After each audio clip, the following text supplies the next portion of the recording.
இந்த கோதுமை ரவை தோசை எப்படி பண்ணுறதுன்னு பார்ப்போம். இப்போ நம்ம கோதுமை ரவை தோசை தான் பண்ண போகிறோம். இதுக்கு நான் 1 டம்ளர் கோதுமை ரவை எடுத்து வச்சுருக்கேன். இதை இந்த சட்டியில் போட்டுடலாம். இப்போ எவ்வளோ கோதுமை ரவை எடுத்து வச்சோமோ அந்தளவு நம்ம தண்ணி ஊற்றிக்கிடலாம். இந்தளவு உப்பு போட்டு கலந்து நம்ம ஊற்றும் போது கொஞ்சம் தண்ணி எக்ஸ்ட்ரா ஊற்றிக்கிடுவோம். இப்போதைக்கு இது ஊறட்டும். நம்ம இதை மூடி வச்சிடலாம். 1 ஹவர் ஆச்சும் ஊறட்டும். இப்போ நமக்கு இது ஒரு 3 மணி நேரம் ஊறி இருக்குது. இந்த கோதுமை ரவை நல்லா சாஃப்டாக இருக்குது. இதில் நான் ஒரு 1/2 டம்ளர் கோதுமை மாவு, 1/4 டம்ளர், இது ஒரு 1/4 டம்ளர் அரிசி மாவு போட்டு இன்னும் 1 டம்ளர் தண்ணி ஊற்றி, இது சோம்புத்தூள், இது சீரகத்தூள், ரெண்டையும் போட்டு கலந்துக்கிடுவோம். இந்த மாதிரி கலந்துக்கோங்க.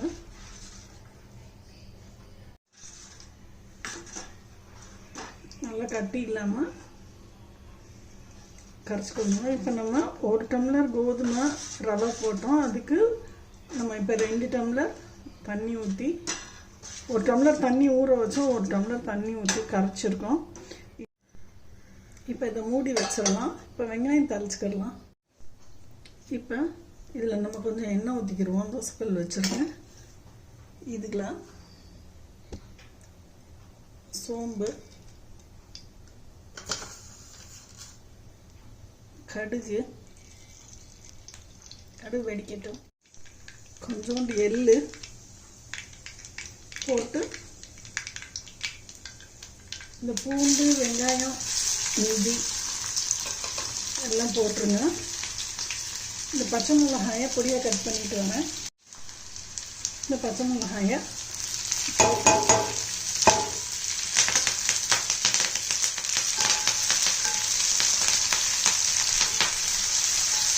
இதை ஆஃப் பண்ணிடுங்க. இது இதிலே இருக்கட்டும், அப்புறமா நம்ம எடுத்து போட்டுக்கிடுவோம். இப்போ இந்த மாவில் நம்ம இப்போ இந்த வெங்காயம், பச்சை மிளகா இது ஆறுனதை நம்ம இப்போ போட்டுடலாம்.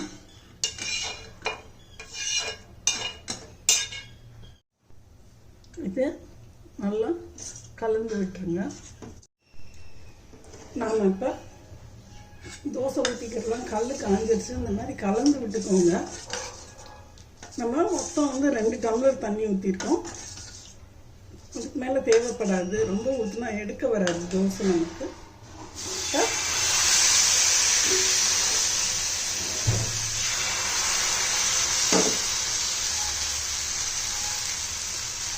இதெல்லாம் ஊற்றிட்டு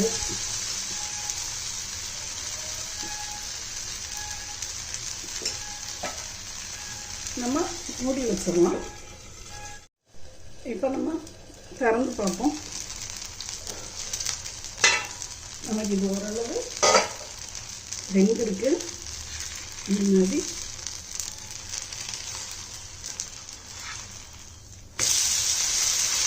திருப்பி போட்டு இன்னும் கொஞ்சம் எண்ணெய் ஊற்றி கொஞ்சம் அடுத்த சிம்மில் வச்சு எடுங்க. நமக்கு இப்போ நல்லா வெந்துருச்சு அந்த பக்கம்.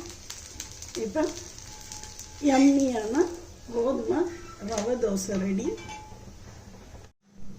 இங்கே பாருங்க, நம்ம செம்ம சாஃப்டாக நல்லா கோதுமை தோசை மாதிரியே நமக்கு நல்லா இதாகுது. நம்ம நிறைய பச்சை மிளகா போட்டதுனால இதுக்கு நமக்கு தொட்டுக்கிறதுக்கு எதுவுமே தேவையில்லை. எவ்வளோ சாஃப்டாக இருக்குது பாருங்கள். இப்போ இங்கே பாருங்கள், டேஸ்ட்டு நமக்கு ரவை தோசை சாப்பிட்ற அந்த எஃபெக்ட் நமக்கு கிடைக்கும். நொரன்னு வாயில் இருக்கும். இது கோதுமை ரவை தோசை செம்ம எம்மியான தோசை. ட்ரை பண்ணி பார்த்துட்டு சொல்லுங்கள் ஃப்ரெண்ட்ஸ். பை.